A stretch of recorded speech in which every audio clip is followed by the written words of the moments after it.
La semaine dernière, Porsche annonçait dans une vidéo publiée sur ses réseaux sociaux vouloir faire une grande annonce sur son avenir. Dans cette vidéo, les fans les plus assidus pensaient distinguer la silhouette de Sir Frank Williams, synonyme de potentiel partenariat avec la légendaire écurie britannique. Spoiler, il n'en a rien été. Au grand dam des fans de Formule 1, Porsche a simplement indiqué regrouper toutes ses activités de sport automobile sur un même compte Instagram. Pas un seul mot sur la F1, ce qui a suscité beaucoup de déception chez les observateurs et bien entendu les fans de la marque. Si le nom Porsche revient avec autant d'insistance en Formule 1, c'est pour deux raisons. D'abord, le groupe Volkswagen a annoncé il y a quelques mois que deux de ses marques affiliées du groupe allaient rejoindre la Formule 1 en 2026, Audi et donc Porsche. Audi a déjà officialisé son partenariat avec Sauber et Porsche avait un accord de principe pour travailler avec Red Bull. Sauf qu'entre-temps, l'affaire ne s'est pas conclue et les deux parties ne collaboreront pas ensemble à l'avenir. Mais malgré ces difficultés, Porsche continue de croire dur comme fer en son avenir en Formule 1. Le vice-président de Porsche Motorsport, Thomas Laudenbach, vous excuserez mon allemand, a d'ailleurs déclaré attendre que la meilleure opportunité se présente. 4 mois après la fin des négociations avec Red Bull, dans quelle position se trouve Porsche aujourd'hui ? Leur plan pour rejoindre la Formule 1 existe bel et bien, et il pourrait bien embarquer une écurie de F1 bien connue.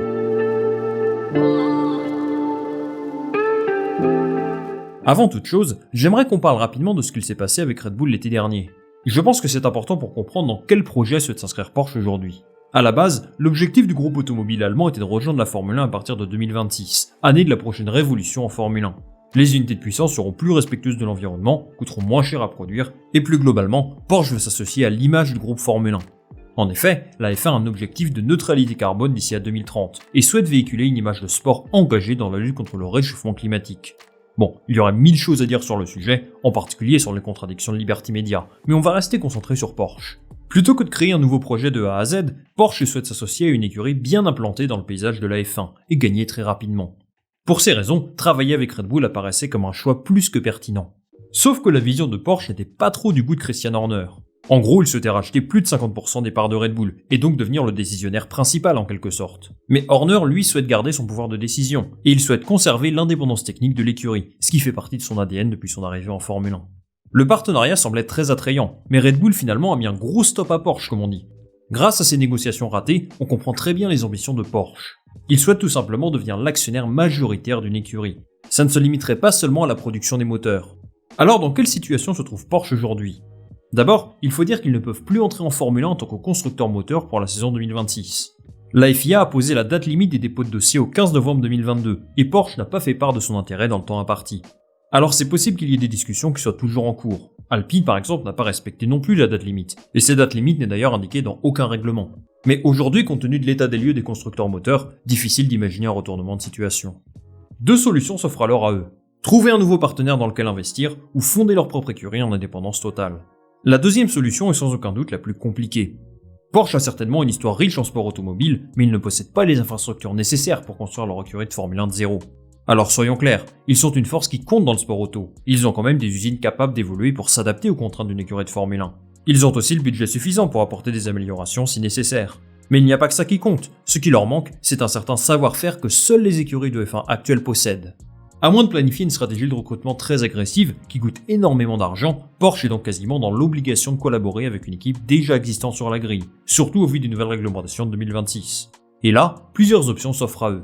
Le premier candidat potentiel est Williams. Si vous suivez un peu l'actualité F1, vous devez savoir qu'il y a eu une histoire un peu farfelue qui est circulée sur les réseaux sociaux. À la suite d'une vidéo publiée sur le compte Instagram de Porsche, un utilisateur Reddit a réalisé un vrai travail d'investigation en analysant image par image le détail de la vidéo. Comme je vous le disais dans l'introduction, on croit apercevoir la silhouette de Sir Frank Williams. En parallèle, une autre théorie rejoint celle-là. La légendaire marque Gulf, dont les livrets plaisent généralement au grand public, pourrait aussi former une alliance avec Porsche et Williams. Alors celle-là, personne ne l'avait vu venir. S'il y a des spéculations autour de Gulf et Williams, c'est parce que son partenariat avec McLaren a officiellement pris fin en novembre dernier. Rappelez-vous, on avait eu droit à une magnifique livrée McLaren Gulf pour le Grand Prix de Monaco 2021, et ça a été un vrai succès commercial. Le 13 janvier, soit 3 jours avant le post Instagram de la grande annonce de Porsche, Gulf annonçait sur ses réseaux sociaux avoir de grosses nouvelles en lien avec la Formule 1. Il n'en fallait pas plus pour faire le lien entre ces trois entités. Sauf que pas du tout. Depuis, Gulf est muet comme une carpe et Porsche n'a absolument rien révélé concernant ses intentions de rejoindre la F1, pour l'instant. Williams de son côté a publié un démenti pour le moins clair et net. L'écurie n'est pas à vendre et est très satisfait de son partenariat moteur avec Mercedes. Pour rappel, Williams évolue avec des moteurs Mercedes depuis 2014, soit depuis le début de l'ère turbo-hybride. Au-delà du moteur, il y a une vraie relation de confiance entre Mercedes et Williams. Toto Wolff évoluait là-bas avant son arrivée chez Mercedes en 2013 et ils leur ont offert un soutien financier et structurel très important. Preuve en est, George Russell a été promu chez Williams après son titre de champion de Formule 2. Et plus récemment, suite au départ de Jos Capito et FX de maison, l'ancien bras droit de Toto Wolff, James Vowles, a été nommé team principal de l'écurie. Chez Williams, Vowles aura des responsabilités très importantes et qui couvrent toute la partie développement technique. Alors bien sûr, certains diront qu'il est à la tête d'une écurie indépendante, soutenue par le fonds d'investissement Dorilton Capital, mais comment ne pas faire de lien avec Mercedes? À mes yeux, cette nomination de Vowles chez Williams est un vrai choix politique. C'est évident qu'il y a eu une influence de Toto Wolff, qui va désormais collaborer avec un team principal envers qui il a une confiance aveugle. Tout ça pour dire que les liens entre Mercedes et Williams semblent plus forts que jamais. Williams a quand même déclaré continuer d'évaluer ses possibilités concernant le choix de leur fournisseur moteur pour 2026, mais la nomination de Vowles à la tête de l'équipe me laisse penser que leur décision est déjà prise, et elle s'oriente vers une autre marque automobile allemande que Porsche. Un partenariat entre Porsche et Williams semble difficile. Alors quelles options restent-ils sur le marché? Eh bien pas grand chose pour être honnête. Parmi les écuries qui sont à la recherche d'un fournisseur moteur en 2026, McLaren est peut-être le projet qui tient le plus la route. Si je ne me trompe pas, ils ont un contrat moteur avec Mercedes jusqu'en 2024, donc ils pourraient potentiellement accueillir un nouveau motoriste un an avant les nouvelles réglementations. Zak Brown s'est exprimé sur le sujet. Il était l'un des rares responsables d'écurie à réagir positivement à l'intérêt de Porsche pour la Formule 1. Malgré tout, il souhaite maintenir sa confiance en Mercedes pour l'instant, mais il n'écarte pas la possibilité de travailler avec un autre fabricant. Je pense qu'un partenariat entre les deux est quelque chose de possible. Pour que McLaren passe un cap, il me semble important d'avoir un meilleur contrôle sur la production des moteurs, aujourd'hui exclusivement préparés par Mercedes, qui collabore déjà avec 3 autres écuries sur la grille. En ayant une relation exclusive avec Porsche, McLaren pourrait peut-être avancer dans la bonne direction. Mais le problème, encore une fois entre guillemets, ce sont les ambitions de Porsche, qui souhaitent acquérir 50% de l'écurie. Pas sûr que Zak Brown soit très chaud.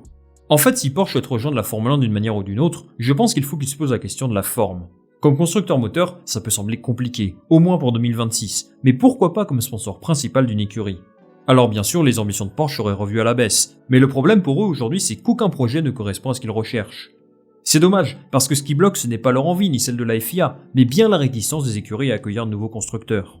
Mohamed Ben Sulayem, le président de la FIA, a d'ailleurs demandé à son équipe d'étudier de nouveaux dossiers de candidature. Porsche et Volkswagen sont sans doute des candidats auxquels il pense, mais il sait que la situation est de plus en plus compliquée pour eux. En fait, j'ai la sensation que la FIA et Liberty Media sont déterminés à accueillir de nouvelles équipes, surtout si elles sont soutenues par un groupe automobile puissant comme Andretti Cadillac. Mais Porsche pour le moment ne semble pas être la bienvenue, principalement pour des raisons économiques. Aujourd'hui, Porsche semble s'éloigner de la Formule 1, et pour répondre au titre de la vidéo, Porsche n'est pour l'instant nulle part. S'ils ont déclaré attendre la bonne opportunité pour s'engager en F1, je pense qu'on assiste quand même à un sacré coup d'arrêt. C'est dommage, parce que c'est un projet qui me semble vraiment intéressant à la base.